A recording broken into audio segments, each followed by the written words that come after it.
deliver his remarks. Please, dear Thomas. Thank you, Mr. President, dear George, and thank you also for your kind introductory remarks on my behalf. Minister Lajczak, Secretary General Montella, distinguished members of the Parliamentary Assembly. Thank you for inviting me to address this distinguished meeting. I appreciate this opportunity to speak with members of the Parliamentary Assembly. I'm going to provide you with an update on developments within the organization and in the OEC region. Last December, the OEC family celebrated its 25th Ministerial Council in Milan, culminating a successful Italian chairmanship. Although the participating states could not find common ground on a political declaration, the quantity and quality of the documents adopted provide some doses of optimism, given the polarized political environment in which we operate. For the first time since 2014, participating states adopted an important decision in the human dimension on the safety of journalists. The decision recognizes that journalists are exposed. They're exposed to intimidation, harassment, and the risk of violence simply for doing their work. It calls on participating states to take effective measures to protect them and their families. The Ministerial Declaration on Security and Cooperation in the Mediterranean calls for a strengthened dialogue and cooperation with our Mediterranean partners for cooperation in key areas of common interest, including terrorism, energy security, trafficking in human beings, and gender equality.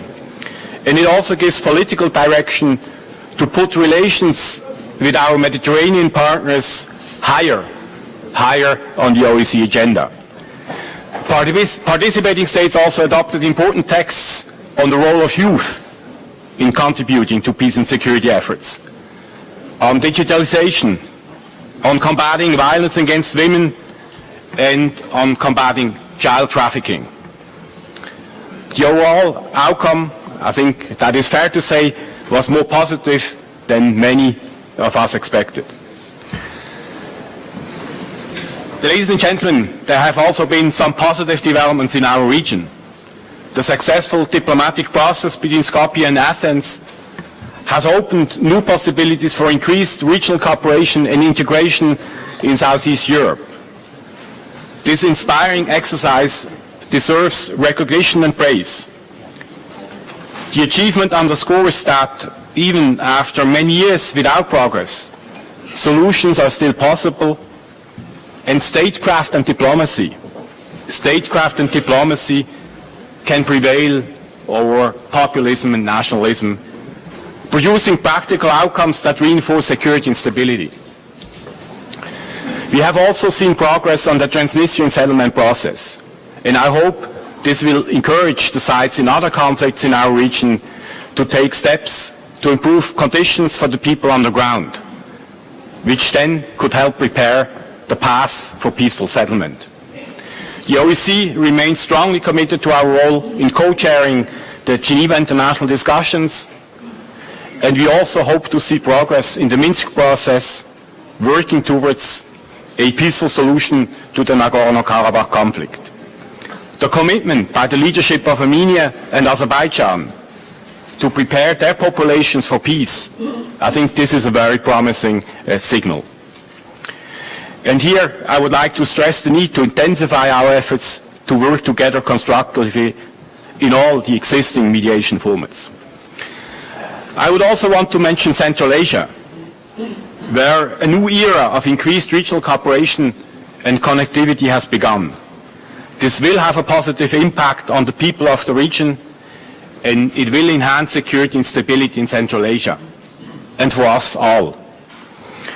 I hope that the OEC is ready to seize this opportunity and support these historic developments. Ladies and gentlemen, despite of all these positive developments, the bigger picture remains worrying. The security situation in the OEC region remains tense, and it is dominated by distrust, and by increasing uncertainty.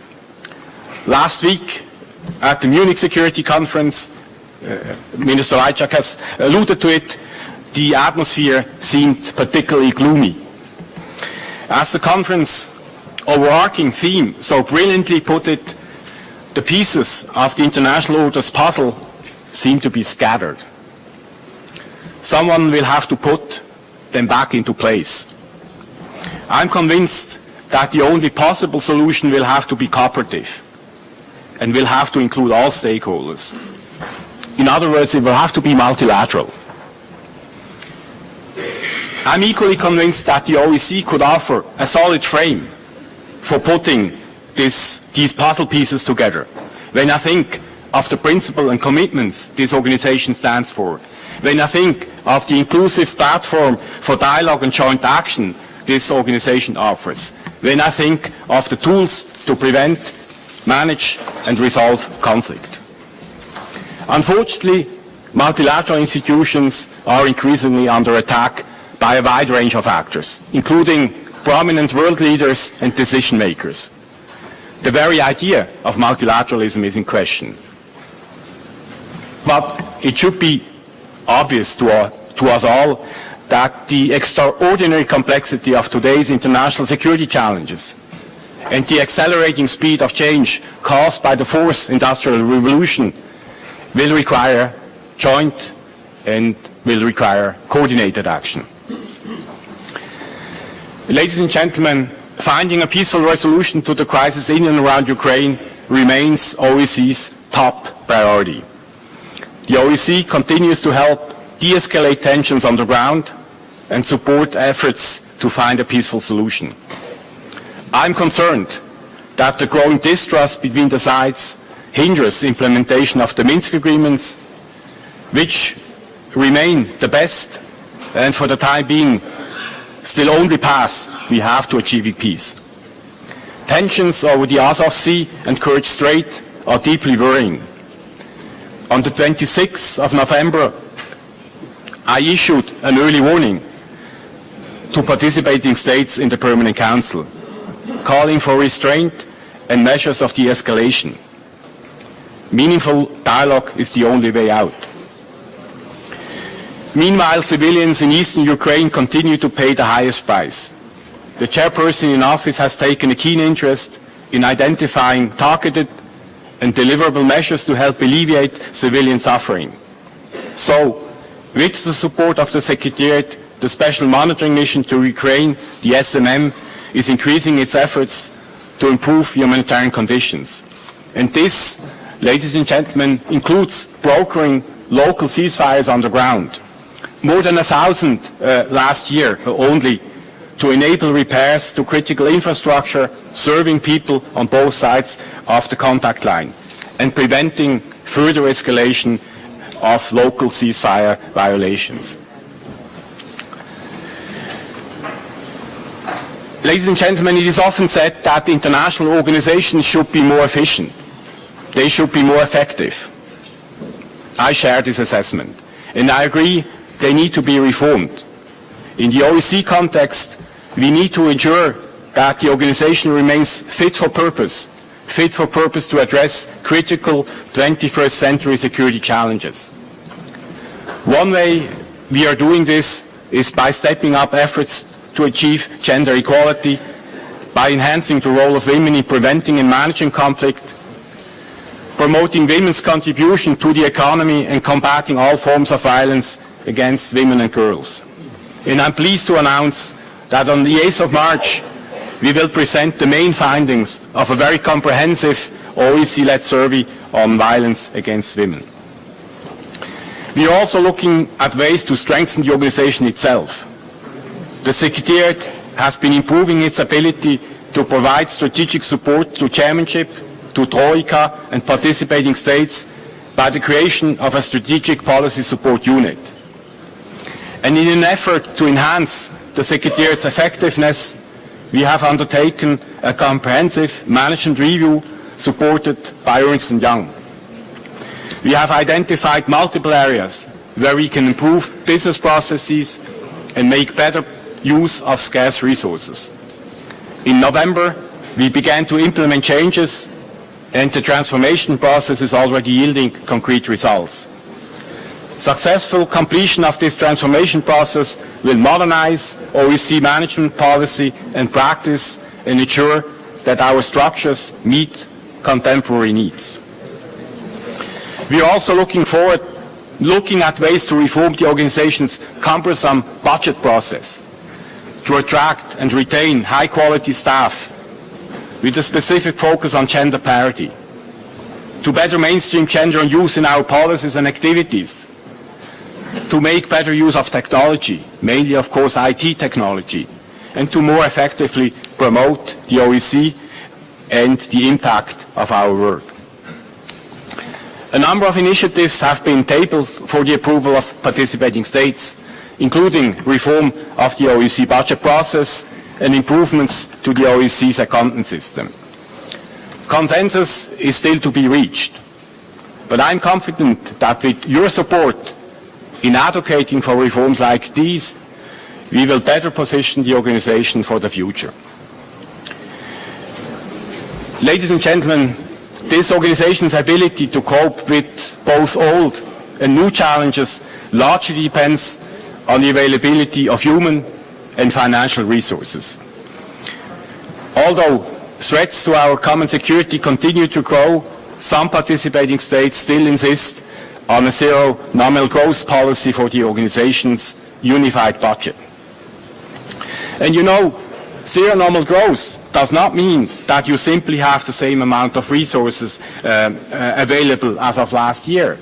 Zero nominal growth implies that you have every year 2 to 3% less resources in real terms. And ladies and gentlemen, this is simply not sustainable. If we continue with this policy, it will result in a substantially reduced ability to support you participating states to improve elections and strengthen the rule of law and human rights protection, to effectively monitor, prevent and respond to complex crises in the OEC region, and to tackle transnational threats to security.